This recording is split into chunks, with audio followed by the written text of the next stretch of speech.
Now, look, Kane Wommack is about to share a hard truth about Alabama's defense in the Kalen DeBoer era, 2 years of Alabama's defense. Letter grade, Lance, overall, if you consider the 2 years, you would give Kane Wommack and Alabama's defense what letter grade? B+. I think that's fair. I think at the end of the year, Indiana game excluded, at the end of the year, they were probably playing to an A level, I would say. I mean, that's pretty good defense. I do agree. I mean, you couldn't count on the offense for anything. Yeah. I mean, Ty Simpson was the one bright spot on that whole offense. And look, the Indiana game was kind of the same way. The defense eventually broke. But over 2 years, you give it a B+. I think that is a fair grade on Alabama's defense over 2 years. But it has been marked by one thing that Kane Wommack says: you cannot watch Alabama's defense and not notice that this has been an issue. And the question would be, do they have it fixed? Here's the Bama DC. Big bodies matter, right? Mass kicks ass. And so when you have big frames that have length and being able to strike people, but also when they're getting a double team, right? Just sheer mass matters. And the truth is we got moved around some for the last 2 years here. And so that was an area where, we've done some good things defensively here. At times, I think we've been really good, but to be a dominant defense, you have to have guys up front that can make a difference. And I think we've got, we're moving in the right direction there. Moving in the right direction. So he doesn't say it is fixed. Look, this is always, you're always going to compare Kalen DeBoer to Nick Saban. He cannot avoid that. But you watched the Saban era, and Alabama never just got physically moved around in the Saban era. Never. I mean, I really can't recall. Like the teams that beat Alabama weren't teams that just physically moved Alabama around. They were normally teams that had a quarterback that could beat you on the edges. And the broken plays turned into wins for those teams. I mean, those are the teams normally beat Alabama. I don't remember a team just lining up and running it right down Alabama's throat. Ohio State Sugar Bowl is the only one I can think of. Ezekiel Elliott. I mean, Zeke did. Auburn in the kick six game. There was a game. Was it the kick six game where they approached 300 yards Probably, rushing? Because, I mean, they ran on everyone. Yeah, that was one of the best run offenses we've ever seen. The worst one was the Georgia Southern game. They gave up over 300 yards rushing. That's a triple option.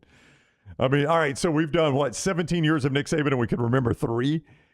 That defensive front has been pushed around way too often in the Kalen DeBoer era. Yeah.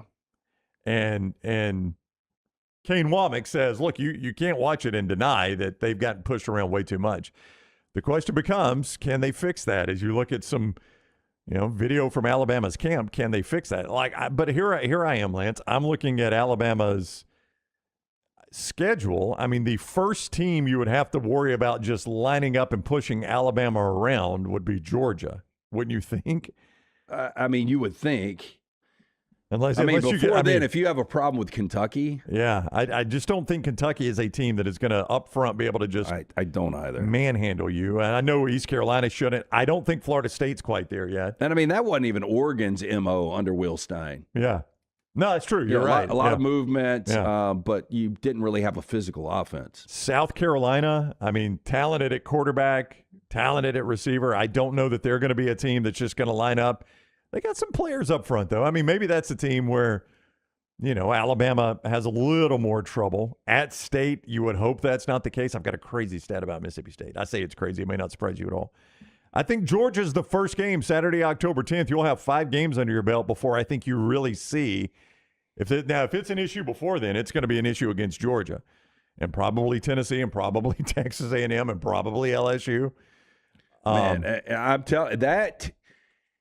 If you put the combination, if Alabama looks soft and gets pushed around again this year and loses 3 or 4 regular season games, doesn't get to a college football playoff. Again, the buyout is massive. I get it. I mean, I'm not saying he's going to lose his I'm not either. But I cannot even imagine the conversations that are going to be had. Yeah, I only say the buyout is massive, not because I say Kalen DeBoer should lose his job at that point, but I know what the reaction is going to be, is that people are going to want that buyout exercised. And I am with you.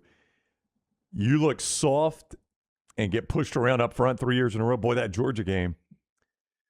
I mean, if you fix that, it will show against Georgia on primetime television right there at Bryant-Denny Stadium. If you have not fixed that, it's probably going to show against Georgia. Daniel says he's worried about State.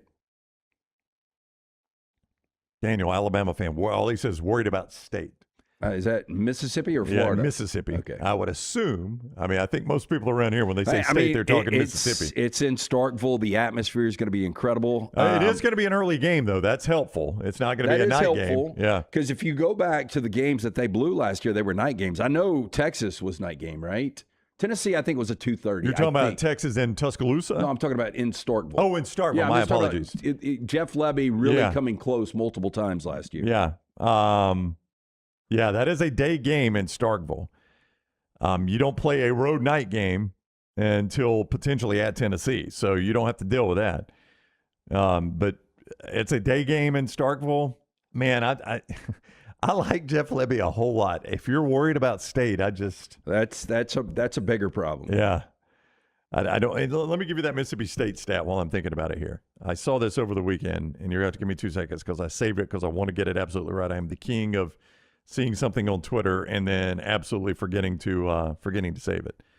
But I'm also got to remember how I access my. How do I access my favorites on my phone? Yeah, dog me out all the time.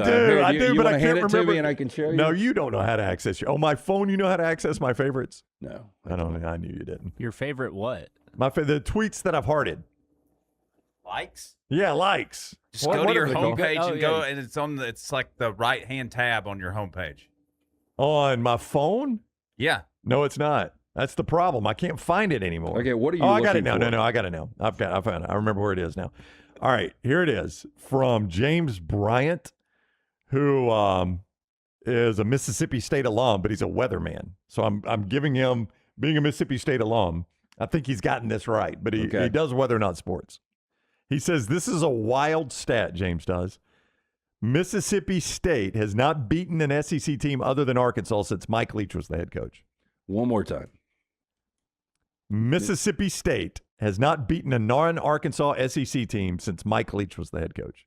Oh, my gosh. Doesn't that seem crazy? So you had one year of Zach Arnett and 2 years of Jeff Levy. He says their last non-Arkansas win was Ole Miss November 2022. Okay, so that's got to be, just quick math. If you remove them, so that's 20-plus consecutive losses. Yeah, 2 non-Arkansas SEC teams.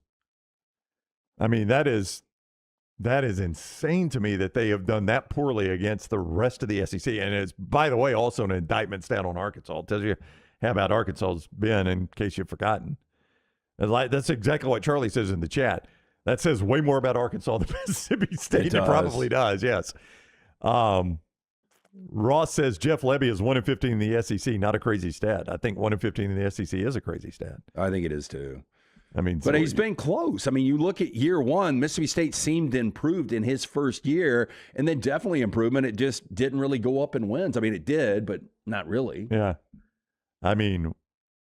Last 13 SEC road games, Chris says State is 1-12 in their last 13 SEC road games. I think Levy has them better, and I think last year they showed they're better, but boy, you just got to start getting results at some point. Right. And those results aren't results. So that's the hard truth from Alabama's defense, according to defensive coordinator Kane Wommack. Landmine Believer says he's worried about Lexington. This staff has proven their first 2 years no game is a sure thing. I do kind of agree with that. That is a criticism of DeBoer that is probably fair at Alabama. And again, a lot of that is because you compare it to the Saban era, where there were sure things in the Saban era. There were absolutely sure things. Like, unranked team was not beating Nick Saban. Yeah. Unranked team wasn't. If they were playing an unranked outside team. of Louisiana Monroe in year one, how many unranks beat him? Was South Carolina unranked in 10? I don't think by the end of the year. Yeah. Texas A&M was unranked. Yeah. That was the one at A&M, right? That was the only one that broke like several streaks. Yeah, but wasn't it up to like 70 or 80 in a row when it got broken there, I think? Probably. And they were crazy, like a 17.5-point favorite that night. The unranked teams that you played, they were barely outside the top. They had started 3-0 and like preseason top 10 had lost two really bad games in a row. Yeah. Like they had top 25 talent. Yeah. That was just one thing as an Alabama fan under Saban. You did not sweat the unranked games. There was never like, oh, God, we got to play this unranked team. Are we ever going to beat them? You just didn't sweat those. Never. And unfortunately, in the first 2 years, you've had to sweat those a little bit for Alabama. Part of that's their inability to run the football. Here's what Ryan Grubb said after practice, what they need to do in order to resurrect the run game. Here's the Bama OC. Simplify and do your best stuff. Don't get an inch deep and a mile wide. Do what you're good at and be great at it. And Coach Klemm has done an excellent job with, helping build that. Been between him and Rich Owens, been super excited working with those two guys and resurrecting the run game, and we will. I mean, I'll go back to the schedule again. Like, I think South Carolina would be the first game where, boy, we talk about Florida State like they're a FCS program sometimes. But when you're East Carolina at home, at Kentucky, Florida State, if you can't run on those teams, I mean, wouldn't you say South Carolina is the first game where you're really like, okay, here's at least a decent test for Alabama's run game to see if it's better? I mean, I would think, yeah, because you also have a mobile quarterback. Yeah. But I mean, if you're not running it on East Carolina, at Kentucky, and on Florida State, I don't know what you're going to do on the rest of that schedule. Has anything been more obvious than Alabama's need to run the football? No. And I'm talking about with this coaching staff. And I'm trying to think of another example. And the only thing I can think in my head is after Iowa's need to throw the ball. Well, yeah, that's a good one. LSU needing to play defense after Jaden Daniels won a Heisman Trophy, yeah. And they go out and they get Blake Baker. Yeah.